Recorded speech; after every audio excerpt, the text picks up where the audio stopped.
Chega uma hora na vida em que a gente entende que nem tudo precisa ser respondido.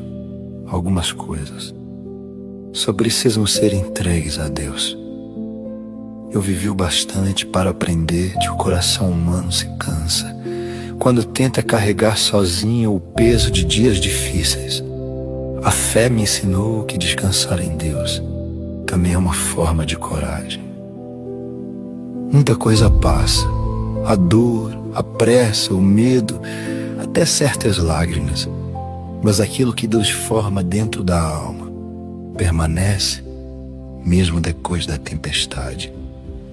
Hoje eu sei, viver não é ter controle de tudo, é ter paz, mesmo quando nem tudo faz sentido. E essa paz só floresce de verdade em quem aprende a confiar